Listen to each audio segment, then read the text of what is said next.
Welcome to the Food Junkies podcast. Here, we aim to provide you with the experience, strength, and hope of professionals actively working on the front lines in the field of food addiction.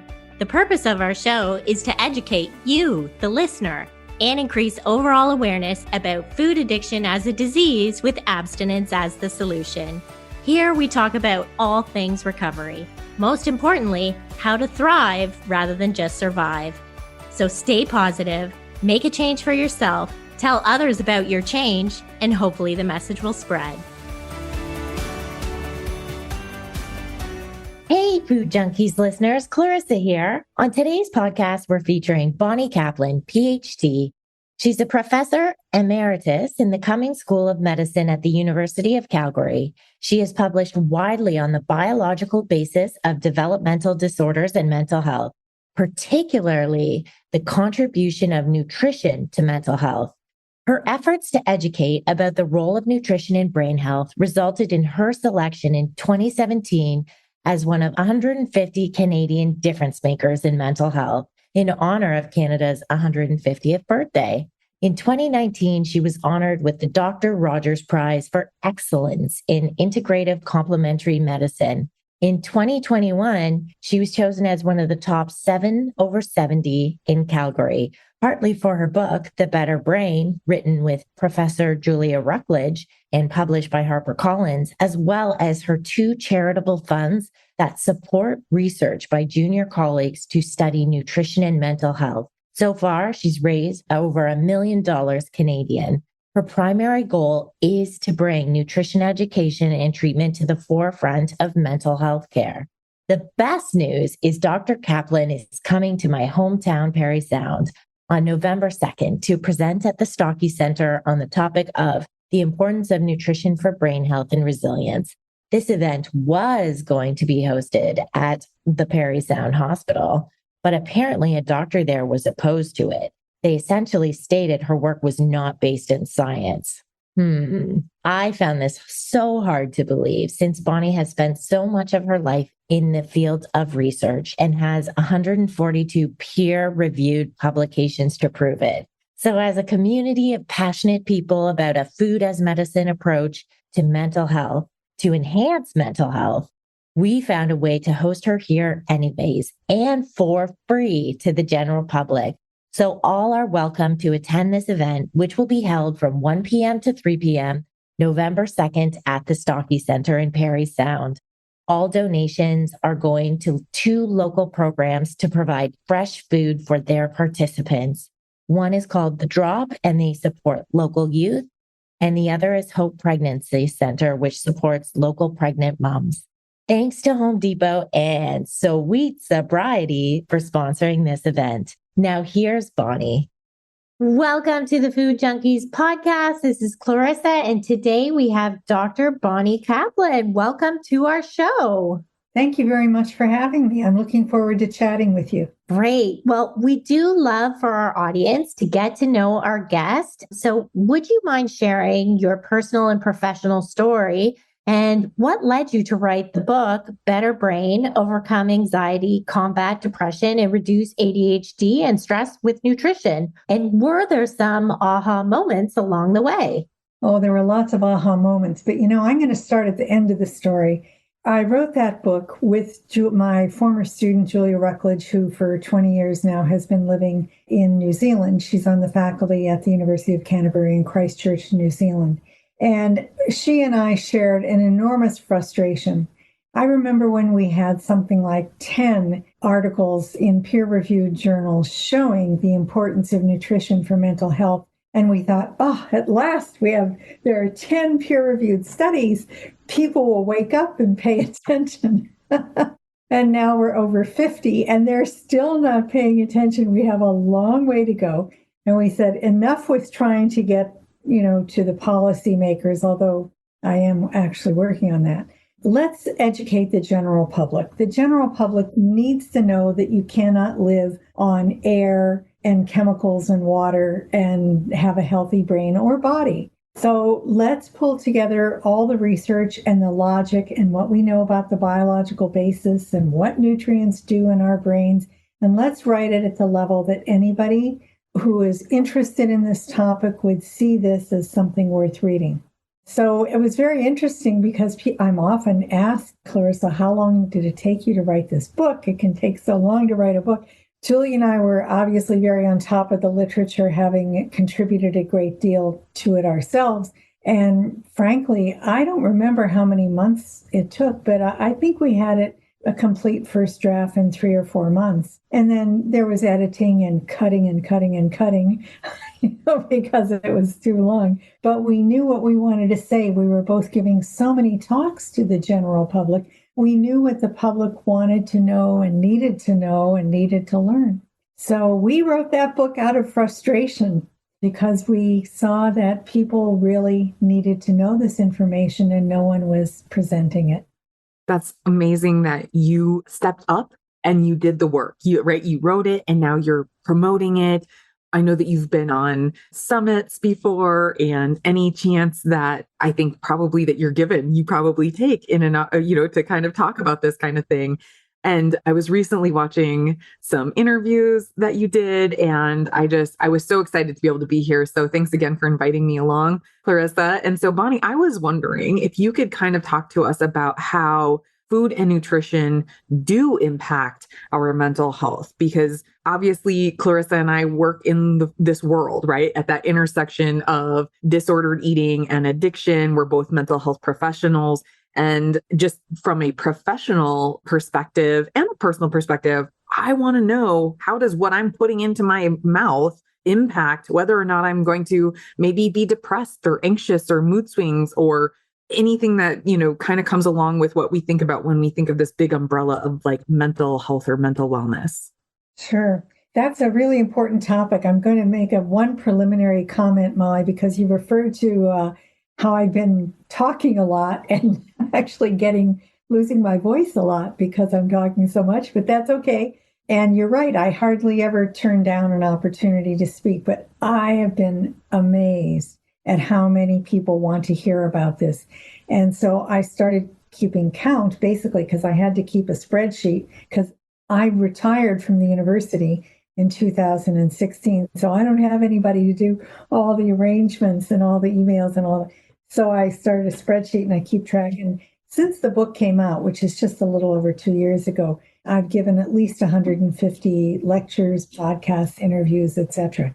And the feedback has been gratitude from people who say, why don't we know this? Why aren't we taught this in elementary school? So I'm going to tell you what we should have learned in elementary school to answer your more important question of how does food or nutrition impact our mental health? We are what we eat. My goodness, I remember hearing that saying in the 70s, and I knew what it meant, but I didn't appreciate it in the broad sense, because we need to really appreciate that we are what we eat. You need to know a little bit about what nutrients do in our brain and body, but we're focusing on nutrition above the neck here. So we're talking about brain health, right?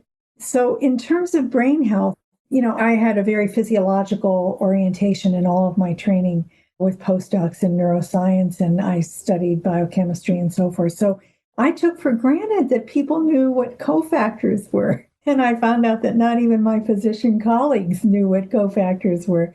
So the number one thing we should be teaching, in my opinion, starting in at least grade 5 or 6, is that what we put into our mouth determines whether our brain metabolism has enough cofactors. Now, to understand that, you have to read chapter 2 or watch a 5-minute video, which you can link to on my website. I hope you'll put my website as a link to the program notes. And I'll explain it very briefly for your listeners right now. Where do you go to eat serotonin, Molly? Yeah, well, right. I was going to say, I think, the answer is something like either something that has tryptophan in it, so like turkey or chicken, or something like vegetables. Okay, really, what's that?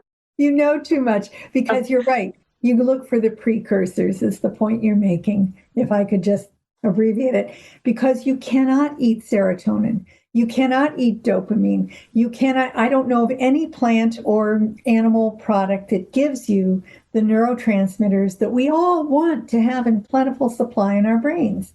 So what we have to do is eat the the building blocks, the precursors like tryptophan, which you were talking about, one of the amino acids is very important. And so what you need to know is that when you eat the building blocks, your very clever brain knows how to transform them into the neurotransmitters we need. But in order to do that and to make those, we're almost all built out of enzymatic reactions, right? In order to enable those enzymes to do their work, to make those transformations, the enzymes need the gas for the engine, which is cofactors. And that's what vitamins and minerals are.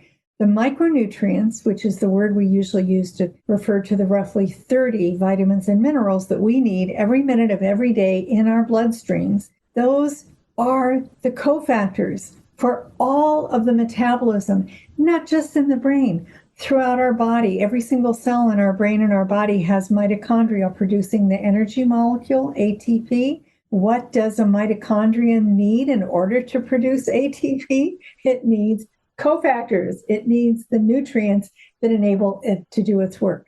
And by the way, that's our natural way to fight inflammation, but maybe we'll talk about that later. So the question was, how does food or nutrition impact our mental health?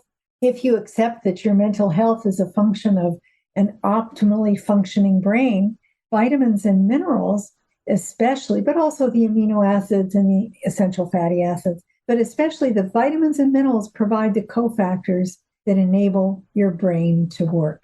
And so if people understand that, then they'll understand why every bite that we put into our mouth is an opportunity to feed our brain or not. And unfortunately, most of our public now is choosing not to do that. So then is that because obviously lately in the news, we've been hearing we're in a time where mental health concerns are really at an all-time high. Some are even calling it a crisis. And do you think this has to do with our current food system? And then speaking what is a resilience food and how can that support our mental well-being? I'll answer this in reverse order, but if I forget to go back, you catch me. I will remind you. Yeah. Okay. I don't think there is a resilience food. There are people who get a lot of attention by saying, eat this, eat that. That's not, to me, it's not the way to go. Michael Pollan's statement I've forgotten the year now, but about 10 years ago, I think, really says it. Eat food. Okay. Not too much, mostly plants, but eat food. Right now, more than half of what our public is putting into their mouths is not food. So we need to step back and I need to define food for you. Okay? Food is what we consume to build cells and to maintain cells. Most of what our public is putting in their mouths now is ultra-processed, industrialized chemicals. It's called ultra-processed food, UPFs. I don't like that term because it's not food. Those chemicals and the salts and the fats, they do nothing to build and sustain a healthy brain. Food is the real stuff. It's what our grandparents would have recognized, what they would have had in their kitchens, etc. So that's how we build resilience, is by eating food, not the chemicals.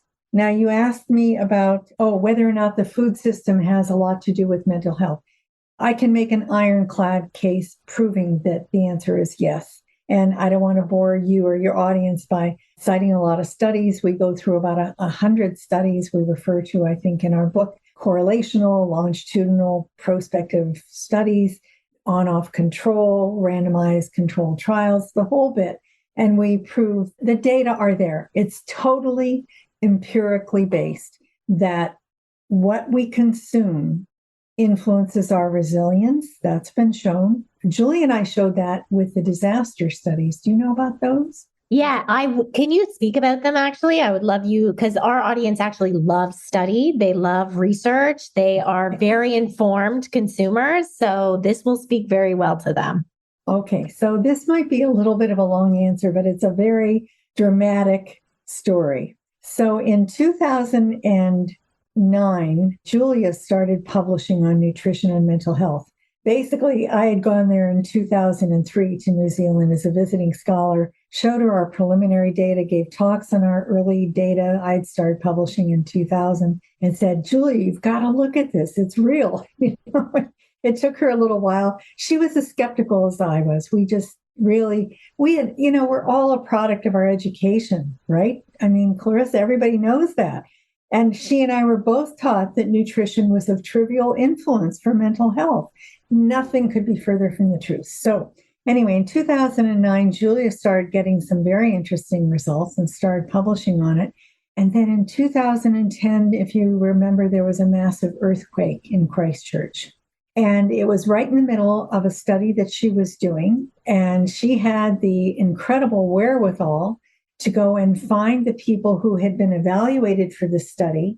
And she happened to be able to find roughly, because people were displaced, it was really chaotic, roughly 15 people who had been taking a broad spectrum of micronutrients at the time of the earthquake, and about 15 people who had been in the study, but for whatever reason, they were in a different phase of the study. And so they weren't taking micronutrients at the time of that earthquake. And she compared the data, and my goodness, it was perfectly clear that those who were taking the micronutrients were much more resilient to the stress that was created by that awful earthquake. Now, that's not a randomized trial, but that came later, because then for 5 months, they had aftershocks, which are, to me, they would be 8,000 earthquakes, but they called them aftershocks. So it was a very stressed population. And at the end of the 5 months in February of 2011, they had another even more massive earthquake, which killed a couple of hundred people and destroyed over a third of the downtown. It was huge. And so in that setting, Julia actually did a randomized controlled trial of the general population and showed that those who took micronutrients recovered better within 4 to 6 weeks. Their stress levels were in the normal range compared to people who were going through treatment as usual. Then, a couple years later, we had an enormous flood where I live in southern Alberta. One of these 1 in 100 years that we're afraid is going to be more frequent than that now with climate change, but it was massive. We didn't have 8,000 of them. We had one huge flood on one day, and it wasn't an already stressed population. And a lot of us, like I live on a hill, so we put on rubber boots and we just went out and helped people dig out of the mud. So there was lots of support. But I did a randomized trial. And I really didn't think with Julia, because she still had all of her internet-based measures up, and so we used the same system. I really didn't think we would see in one day of a flood what she had seen with the earthquakes. But we exactly replicated the results.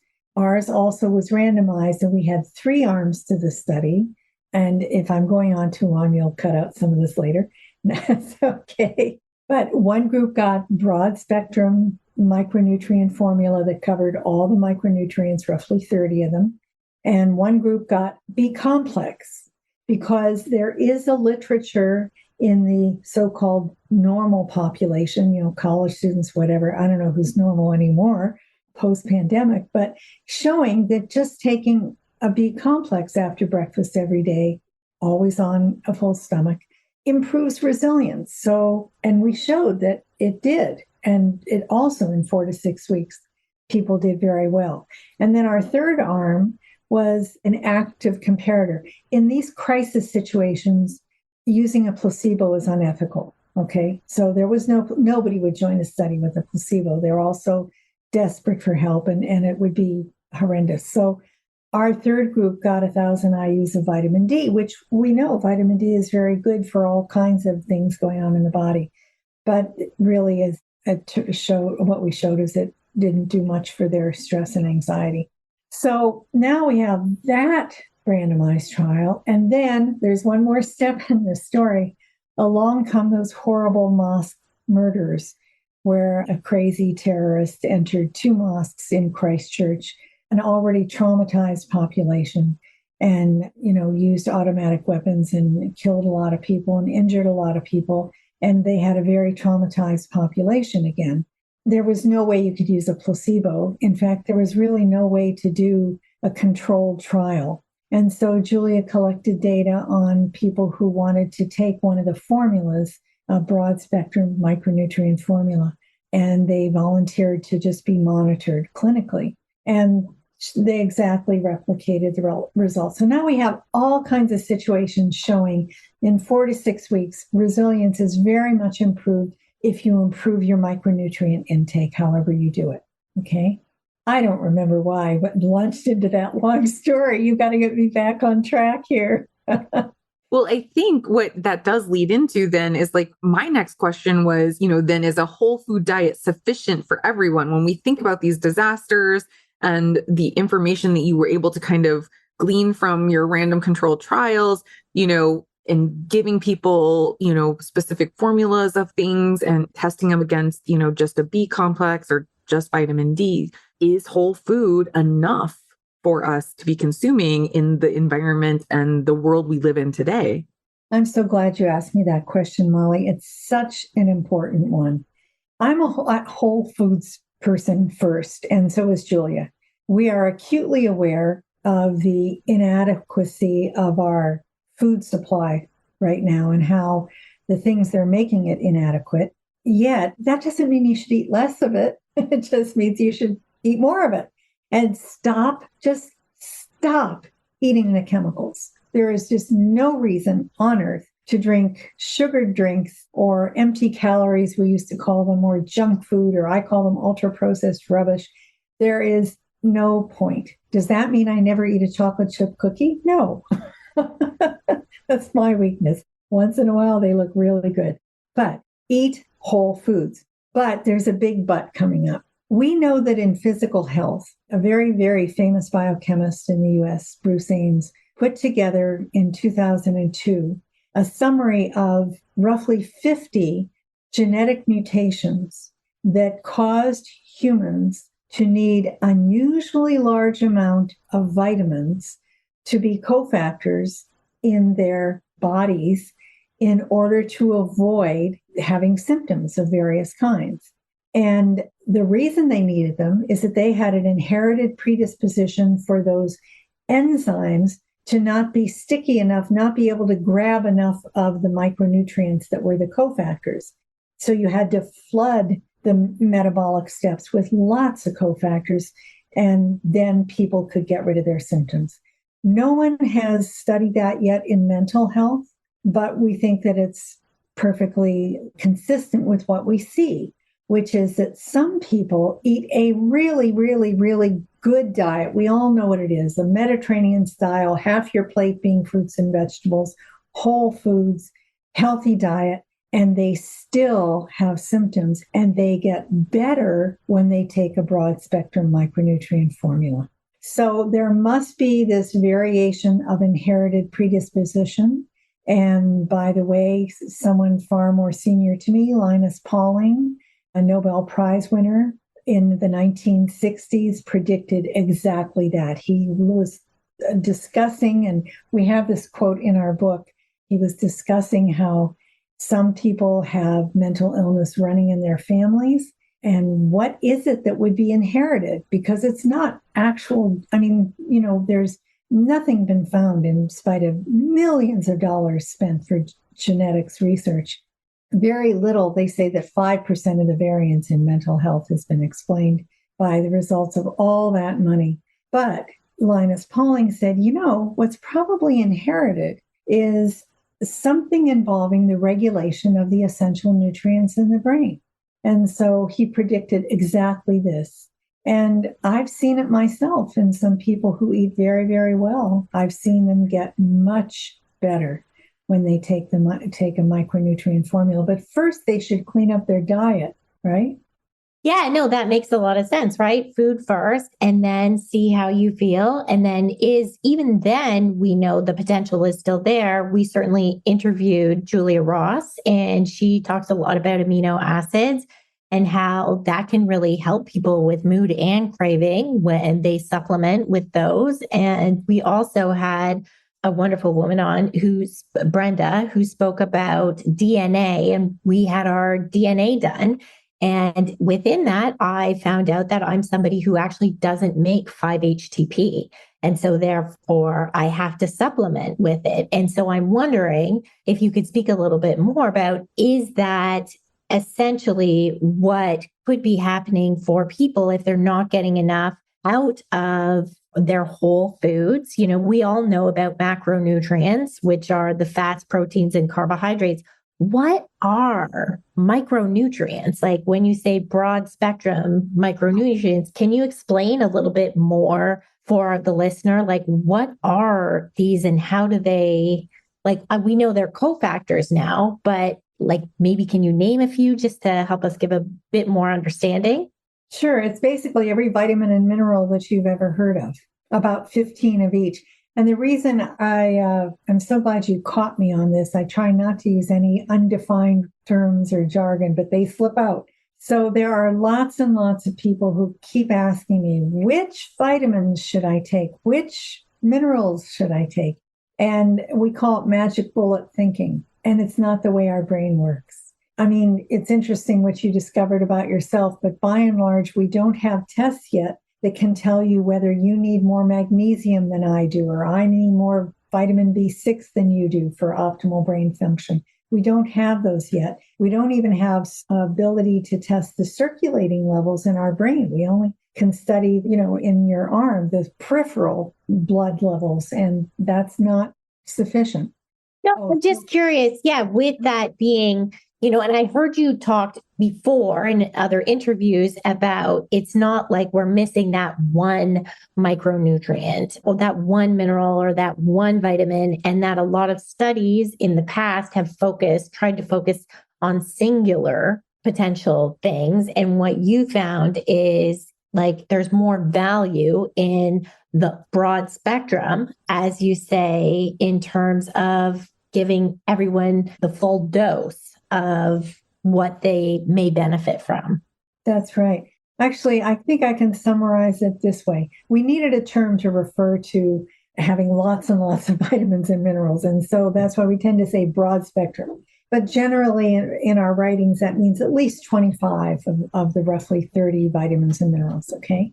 There's a very solid literature showing clinical benefit from a broad spectrum formula. The only other area I can point to that shows is solid in terms of the scientific support, the evidence base, is using B complex, which is just a few B vitamins, for resilience, let's call it, okay? In the general population, I've never seen even an anecdote that a B complex will get rid of a mood dysregulation, bipolar disorder, ADHD, psychosis, etc. For anything genuinely a mental disorder, then you have to look at the broad spectrum formulas. Okay. Does that help? Yeah. So as you were sharing about like what micronutrients are and this idea of broad spectrum, and there's no like kind of like magic bullet or this magical thinking of like just this one, and I just have to narrow it down to this one and everything will be better. I have kind of a two-part question to follow up, or just for more clarification. What about, so we have clients who eat anywhere from carnivore to vegan and everything in between, whatever label they want to put on it. So what about the clients who don't consume animal protein? Are they still getting the benefits that they could from a whole food diet? I mean, are they getting that broad spectrum of micronutrients if they're not eating animal protein, and vice versa if they're not eating plants? Certainly, I worry about the people who are not eating plants. And because of a variety of reasons, I live with one foot in the world of autism spectrum disorders, and they are just terrible for that. The beige diet, the brown diet, and anything with color and texture is yucky to them. They are not getting the micronutrients they need, almost universally. The people who choose not to eat meat, I think for environmental reasons, we all need to cut way down on our meat.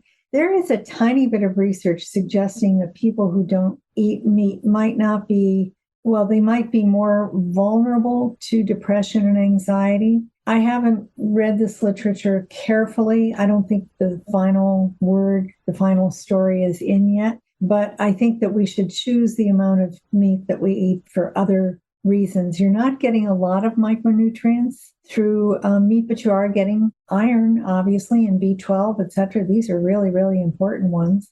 But I really think that the way to go is, now you didn't ask about the real specialty diets, the gluten-free, the what else, ketogenic, blah, blah, blah, et cetera. But as a first step, everyone would be well to just eat real food. It might include meat, might not include meat according to taste and preferences. Maybe somewhere down the line, they'll want to try intermittent fasting, ketogenic, whatever. Don't start there. I've seen, especially maybe because I live in the world of mental disorders of all kinds, I've seen people beat themselves up when they fail. They try something and fail, right? I mean, talk about the negative self-talk is enormous. So don't jump into a really restrictive intermittent fasting kind of thing or something if you don't think you can do it. Start by something that, frankly, is easy. Eat real food. It's the way our parents, grandparents, great-grandparents ate. So that's what we need to do first. And we have a chapter of recipes in the book, which include some meat recipes, but a lot of vegetable things. And don't buy the book for that chapter, by the way. You can get way more on the internet. Right? Yeah. Recipes. Yeah. So, Bonnie, you're speaking our language because both Molly and I are harm reduction clinicians, and we also work in the field of eating disorders. And so, that restriction can sometimes be very triggering for, like you said, negative self-talk. It can also create binge behavior around some of those foods we're trying to avoid. What I was wondering if you could speak to is you did work with someone to develop these micronutrient formulas, and just to be able to, before we dive into ADHD or addiction specifically, can you talk a little bit about how these formulas were developed, who you worked with, the research behind that, just so the listener can be aware of, it's not just this randomized thing that was developed. It actually took many years of development. Actually, sure. I have to correct the misimpression first. I never did work on developing any formula anywhere. But two men in southern Alberta made the observation that the children of one of them, can I use names and everything here? Absolutely. All right. Well, maybe I'll just preface it by pointing out that I'm not affiliated with the people or companies I'm about to talk about. I've never taken a dime from any of them, and I don't even take a discount if I decide to buy a product from them. So I'm very much arm's length away because I lived in the era where there was no corruption of the psychiatric literature, through the era when pharmaceutical companies started paying for the results they wanted, and I saw the corruption. I want no part of that. So none of the research on the formulas I'm about to talk about has ever been funded by the companies because we won't take money from them. Now, who are they? Well, two guys named Tony Stephan and David Hardy lived in southern Alberta. David has passed away now. But there are two families down there close to the Montana border. And they were talking because Tony Stephan had seen a lot of mental illness in his wife, who committed suicide, in her family. Her father had committed suicide. And he was seeing severe mental illness in at least two of their children. David Hardy had no experience in mental illness, but he had 20 years of experience working on animal feed, farm animal feed. And of course, Alberta has lots of cattle and pigs, and what we feed them matters. In fact, to the government, it matters more than what we feed our people, which is really quite shocking, but it is true. And so David said, I wasn't there, but he must have said something like, I feel for what you're going through. The medications aren't helping your daughter and son. Have you thought of trying what we use with violent pigs and with cattle that are agitated and stressed out? And we use micronutrients. And so they started experimenting, and they just went to a drugstore. They did not use anything for cattle or pigs in people. They just went to a drugstore and got vitamins and minerals, and they started experimenting on Tony's two kids. And as those two kids became well and went off of their medication because they no longer needed it, they realized they were onto something, and they started helping others in their community. And then they went to a neuroscientist at the university closest to them, University of Lethbridge, and said, we think we found something interesting. And that professor, Brian Cole, was a highly respected neuroscientist in Canada. And Brian said, look, I study rats. I'm a basic neuroscientist. But, I know somebody up in Calgary who's really interested in nutrition, and that was me. And so he contacted me and I said, Brian, I don't want to meet with them because I know that nutrition is not very important for mental health. That's what I said, because that's what I've been taught. Forgive me, but it's true. So I said, but Brian, if you'll help them, I'll send you down I faxed him some measures that we use in people. And I put it out of my mind. And that was in May of 1996.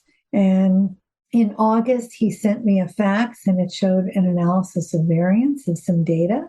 And it had the word vitamins on it, which was wrong. It was vitamins and minerals. But anyway, and I picked up the phone. I said, what are you doing that's making these people better? And he said, I told you, you should meet with these two guys. So I did.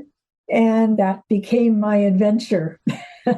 I had a history of studying nutrition and various things, but I had really gotten quite fed up with, as I said, I had met with all the flakes in Alberta. I didn't want to meet two more. So and when Julia heard my preliminary data in 2003, she believed me because she knew me, but she said, it sounds kind of interesting, but it can't be of broad relevance or we would have learned about it. Isn't that awful that we trust our education like that?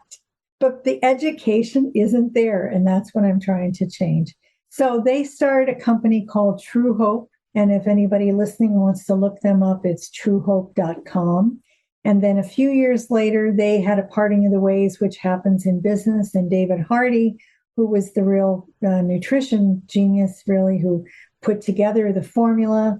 I mean, what he did is he said, let's just get everything in balance, but let's give them all of the micronutrients and additionally some amino acids and some anti-inflammatories, right? Antioxidants. Anyway, they split up and David formed a second company called Hardy Nutritionals because his last name was Hardy.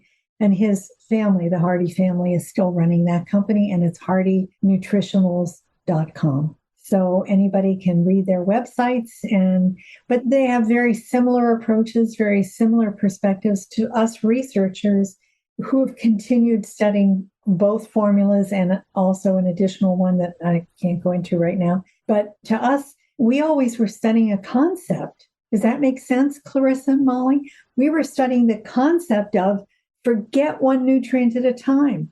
Let's give the brain everything that it needs, just the way I think many of our grandparents did. And let's see if it helps with brain health. And boy, it sure does. Before we move to the next question, I'm sorry, I just want to ask, is there too much when it comes to micronutrients? Yeah. Like, can there be, really important question. We have published tons of data on adverse events, they're called. And we always get some headaches and stomach aches. Often in the placebo arm, there are more headaches and stomach aches. I mean, kids, adults, people get headaches and stomach aches, not necessarily because of the micronutrients, but there's never yet been a serious adverse event reported from any of these. And there's a reason why. First of all, most of these things are, the ones that you store and you could go too high on, like vitamin A, they're not given in too high a form. There are no mega doses of anything, the massive doses. These are not massive doses, but they are above what the typical RDA is, or RNI, depending on your country. So if you get too much and you don't need it, you pee it out because they're water soluble. It's only some things like vitamin A or something where you could take a massive amount and hurt a person, but nobody's giving a massive amount. So there would be no interaction with any other medications or anything that I would need to be concerned about is what I just, wanted to follow up on. Clever question, Clarissa. There is an interaction with medication, and they always blame the micronutrients, whereas it's the medication. Here's what we think is happening. We understand that these micronutrients are creating healthier brains, and we know that that means that what used to be an appropriate therapeutic dose of a psychiatric medication becomes an overdose. And so the companies provide training, and there's also training by the Psychopharmacology Institute by a child and adolescent psychiatrist named Dr. Amelia Villagomez. And I can send links to people if they want it. Teaching people what we call a cross titration. You never stop your medications to take a multivitamin or mineral. But as the vitamins and minerals are improving your brain health, they will increase the side effects of the drugs. And then it's time to start slowly decreasing the medication. If that's not done, people will get worse. And unfortunately, traditional psychiatrists see people getting worse and say, oh, let's increase the medication. No. Or they say, stop those unhealthy vitamins and minerals. Well, we wouldn't have a human species on the planet if we didn't have vitamins and minerals. We need those. So anyway, it's been we keep trying to educate people about the cross titration. So it would be important if I'm going to start taking some of these broad spectrum micronutrients that I inform my psychiatrist or physician or pharmacist just to let them know so that we can create a treatment plan around the implementation of them. But yeah, the answer is partially yes, but it's not enough because many doctors know they just weren't taught about nutrition, right?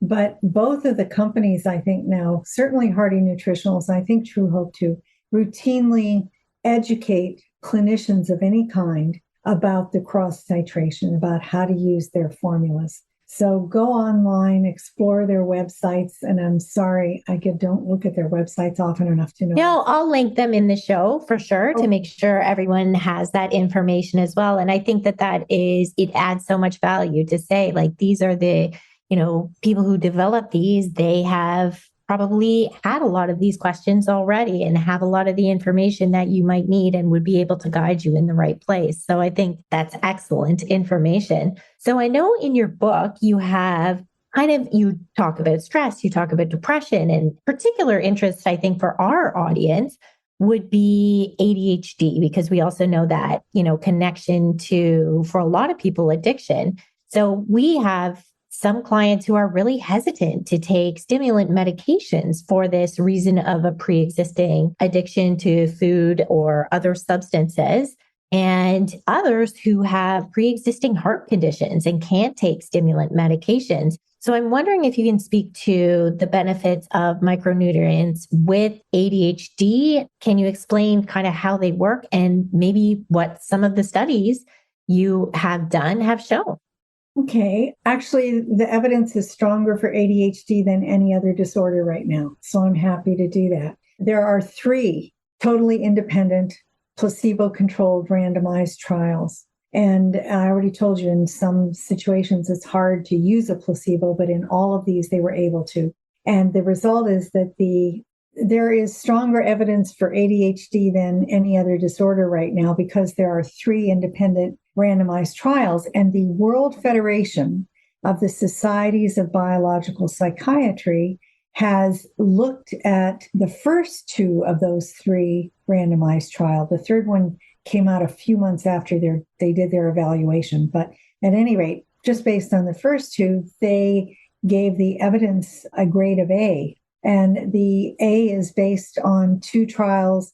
It just happens that all of these were done with the broad spectrum formula made by Hardy Nutritionals, which is called Daily Essential Nutrients, or DEN. We call it DEN. The research on the True Hope formula and Power Plus and variations of that continues also, but this is one disorder, 3 independent studies, all used DEN. So they looked at the first 2 and said, this is an evidence grade of A, and we'll continue to watch it and weekly recommend it now. But now that the 3rd trial has come out, and it's even stronger, and it's a multi-center trial, multi-country, both Canada and the US, and completely consistent with the first 2, I'm pretty sure their next evaluation will strongly recommend that DEN be a first-line treatment. So what did they find? Well, the first trial was done by Julia Rucklidge in New Zealand in adults, and it was published in the British Journal of Psychiatry. And it showed that roughly 50% of the adults with ADHD were much to very much improved. That's a very high bar. And then the second one, also done by Julia, published in the Journal of Child Psychology and Psychiatry, was children with ADHD also half were much to very much improved. And then the third one was the multi-center trial run out of Oregon Health and Science Center, published in the Journal of the American Academy of Child and Adolescent Psychiatry. And over 50% of those children were much to very much improved. Now, that sounds wonderful, but I need to add a footnote as to what improved. Over all of the literature on ADHD, we have different symptoms improving more than others, but the most consistent symptom to improve is mood dysregulation. And like the multi-center trial was done only, the kids had to not just have ADHD. Remember what the 3 cardinal symptoms are of ADHD: inattention, impulsivity, and hyperactivity. There's nothing there about mood dysregulation. So they also required that the kids have trouble with irritability and mood regulation, because in all of our other studies in various disorders, those were always the symptoms that were the easiest to ameliorate. And sure enough, what they found was mood dysregulation was the symptom that improved the most. I find that really interesting because I spent years studying ADHD, and I met so many families whose kids had ADHD. And in all that time, I met one child who was a sweetheart, okay? Only one. And all the others could be so irritable and so grumpy and so, living with them was like walking on eggshells, etc. And I know that is what drives parents to seek treatment more than the symptoms of ADHD. So if we can have an impact on the irritability, the explosive rage, the unanticipated walking on eggshells effect, then that's going to bring a lot of help to the parents. Will it necessarily enable them to focus significantly better? Not always. And so I'll refer to Dr. Amelia Villagomez again, who has a lot of experience with this. She uses tiny, tiny doses of stimulant medication sometimes to help the kids be able to focus on their schoolwork. But because they're also on a therapeutic dose of a broad spectrum formula, you can't give them a normal dose of a stimulant medication or they'll be wild.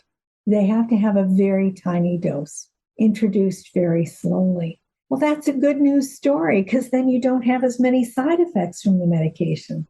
Good news for everybody but the pharmaceutical companies.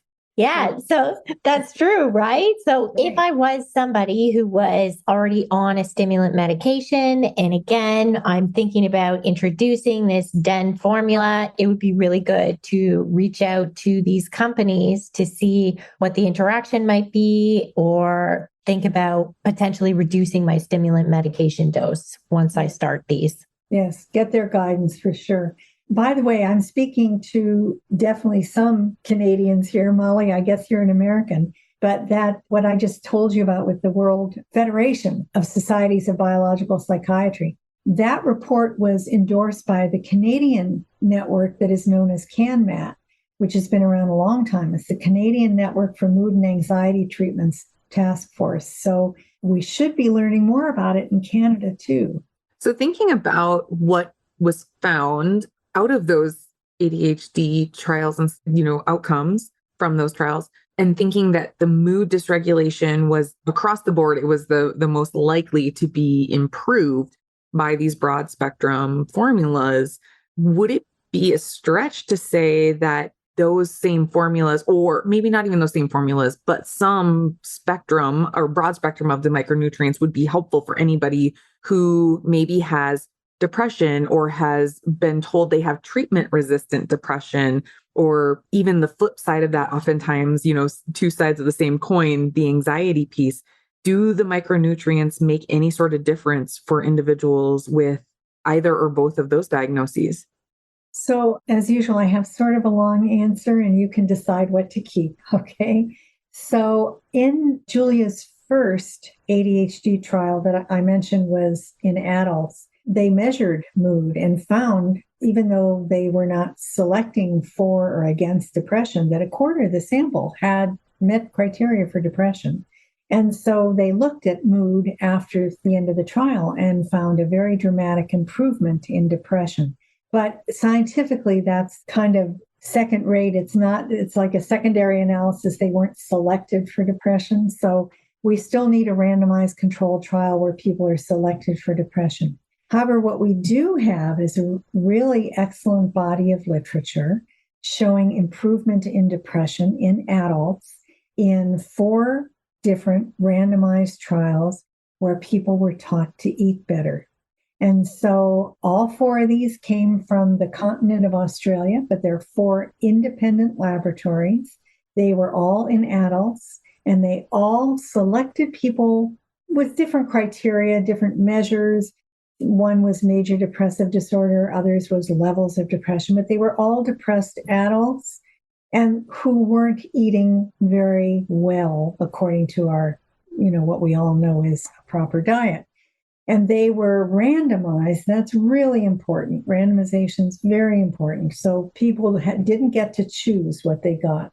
Some got an education about how to eat a whole foods kind of diet, a Mediterranean style of diet. Some got the active comparator. There's no placebo for whole diet. What would you give people, right?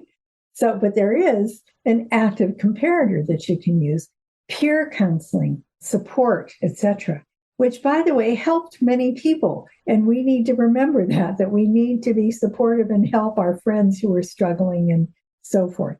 So that was nice to see.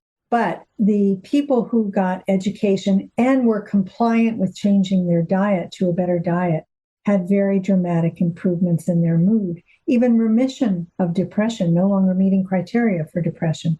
And these were typically 12-week trials, whereas the micronutrients you can see an effect a little faster. What we really need is to take the people who didn't get better with the whole foods diet, and maybe people in your audience who have said, I've done everything I can to improve my diet, and randomize them to get a micronutrient formula, broad spectrum, or a placebo. Nobody has done that yet. Maybe it's just still to come. And it's a great idea. And it makes a lot of sense, right? We need to do it. Someone needs to do it. Maybe somebody in your audience will tell me that they are scientifically trained and are willing to do it. And I'll try to make it happen. Awesome. Well, we would love that. So in your last chapter, you write about, the role of nutrients in brain function should be taught to physicians and other clinicians. And that for those individuals who are really opposed to it, like you used to be, it stems from a lack of education or training around nutrition and the benefits of it. So I have a personal passion in this, in that you were slated to present at Parry Sound Hospital. And just because one doctor decided that your information was not based in science, that the hospital decided not to host it. And so instead, a group of us have put it together at a different location. Now, I am wondering, as someone who has spent their whole life in research, well, a lot of their life doing the research, and I think I found like 142 peer-reviewed publications that you participated in, and even more as a team member, how would you respond to this? Because I know that you, from listening to many of your talks and just with your level of education, you're not opposed to people being on medications when it is medically necessary. So where do you think this comes from? And have you run into this before? Oh my goodness. Of course I've run into it before. I've been rejected by the best. Well, maybe not the best if they rejected information, right? But yeah, it hasn't been often, but I can think of 2 other situations where I was invited to do a talk or a podcast and then I was canceled. And I certainly, one thing I have experienced multiple times is being invited to present to an academic and hospital department of psychiatry in several cities. And the psychiatrists stay away in droves. I mean, it's the frontline workers who come, and I'm delighted, but the people with the power, they don't, a lot of people are insecure about not knowing. And so a lot of physicians are beginning to acknowledge that they just don't know enough about nutrition. But historically, that's been a tough nut to crack, the psychiatry world. One time I was invited by the head of a department, and then he said, "Oh, sorry, Bonnie, I can't be there that day." And I thought, well, why did you? That one really stood out. Why did he invite me for that day? Or another time I was presenting at one of our most senior psychiatry departments and told, well, that's very interesting, but come back when you have randomized trials. So I contacted them after there were a bunch of randomized trials. They didn't even answer, not even a reply. I mean, it's just the way it is. We will drag them kicking and screaming into the world of nutrition and health. But that's why we wrote our book for the general public. I mean, it was a little bit hard. You know, Julia has the most active research laboratory in the world on nutritional treatments right now. And we're constantly writing for academic scientific audiences. And so it was a little hard to convince ourselves that we really needed to tell lots of stories and anecdotes, and which we ended up enjoying, but to write for the general audience, the general public. Yeah, sometimes I just think like if you're out there and you're doing what you can do to educate, train, like make somebody aware, right? Put it on their radar that, hey, this could be a thing. And they're plugging their ears and it's like, no, I'm not listening to you, right? Yeah, at some point you're like, okay, well, nuts to this. I'll go to the people. It'll be a ground up. It'll be a grassroots kind of thing because, the people are the ones who are suffering, right? Like, yes, I'm a person who works in the trenches, but I've also been in the trenches as that person going, something's wrong. And I went to medical professionals for almost 2 decades before somebody said like, oh, ding, ding, ding. Maybe I know, right? Not just dismissing me because I'm a woman or because I'm this or because I'm that. And you're crazy. It's all in your head. Oh, it's so normal. It's like, it's actually not normal. And even if it is, I'm not comfortable with it or it's not okay. Something needs to change, So I think when somebody like yourself and Julia can get together and write this book and you put this knowledge into our hands, it gives us the power to make better choices. It gives us the power to go to our medical professionals. And I don't live in Canada, so I'm not really sure entirely how it works within your medical system. But I know if I go to my general physician and I say, listen, I want to try this, that, or the other thing, and they refuse, I can say, put that in my medical chart. I want it documented that I asked for a medical intervention and you refused. And then sometimes they're like, yep, absolutely not a problem. I don't care. I'll do it. But other times they'll be like, oh, well, why do we have to do that? I'm like, well, because I asked for help and you won't help me. So I want that documented. Because when I go to the next person, when I find that person that's going to help me, I want them to know who came before them that wouldn't help me. And then they start thinking about it a whole lot differently. So I just really appreciate when you give us, again, like a blueprint from which to work from. You empower us to be able to go and advocate for our own needs to be met. And that's important. So I just appreciate you and the work that you've done and all the time you spent with us here today. That's very interesting, Molly. Well, the book is we've written a book that won't go out of date. It won't have all the newest research, but it teaches why, your brain is hungry and why you need to feed your brain. And that won't change. And the sales have not, it's been 2 years and they're not slowing down. They're, if anything, speeding up. And I guess that's why people need to know this stuff. That's right. Yes. And you continue to get out there and speak, even if you are starting to lose your voice, even if you are told no sometimes, or you're invited and then turned away. So what is next for you? I know that this event in Parry Sound is coming up in November, but what's next? Is there another book on the horizon, like a second edition, an update, a study, or a random controlled trial? I mean, I know you said you're retired from the university, but that hasn't stopped you, it seems like. No, when I was preparing to retire, I decided I would work on 2 things, and it was a good choice. They're the 2 things that I spend all my time on. One is knowledge translation, and that's why I talk to anybody who is a legitimate. I've had a few weird requests, but otherwise, anybody who wants to talk to me, I'll give a lecture, a talk, a podcast to. And also, I've just been counseling and working with and guiding.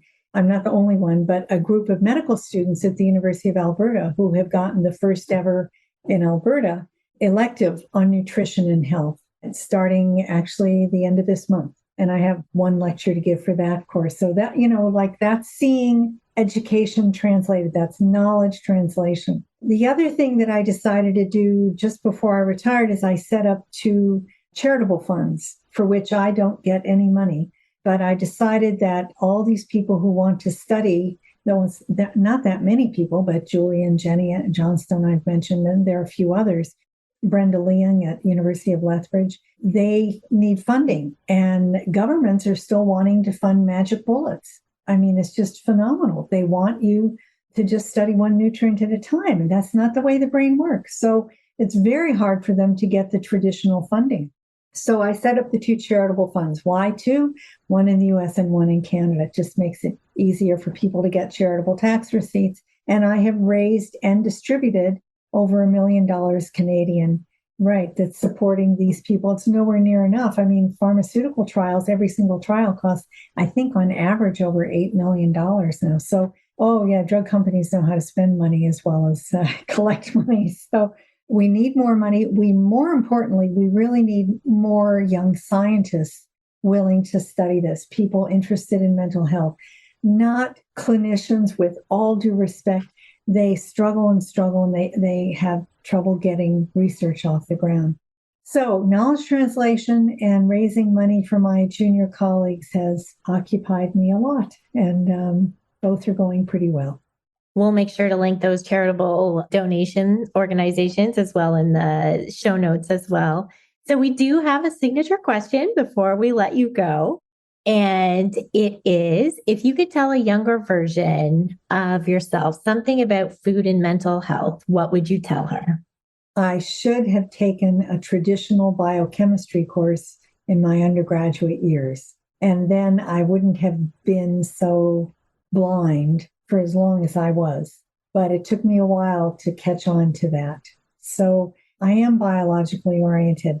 If I were more, my husband always says I'm not a real psychologist. I mean, my degrees are in psychology, but physiological psychology. So if I were more of a traditional psychologist, I would have said the same thing. Why didn't I go and learn about mindfulness or, not physiological things, but why didn't I open myself up to non-traditional things?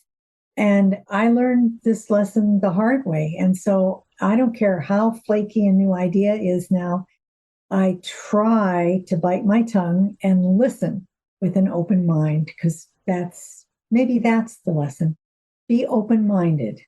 Yes. Stay curious, open-mindedness. That is absolutely something we encourage on this podcast. And we just really want to thank you so much for being a guest today on our show, Dr. Kaplan. Oh, it's a pleasure meeting you both. Thanks so much. Thank you. Thanks for joining us this week on Food Junkies, Recovery from Food Addiction. Make sure to join our Facebook group, Sugar Free for Life support group, I'm Sweet Enough. You can subscribe to our show in iTunes or Stitchers. That way you'll never miss an episode. While you're at it, if you found value in this show, we'd appreciate a rating on iTunes. Or if you'd simply tell a friend about the show, that would help us out too. Don't forget to pick up your copy of Dr. Tarman's book, Food Junkies, which is available on Amazon.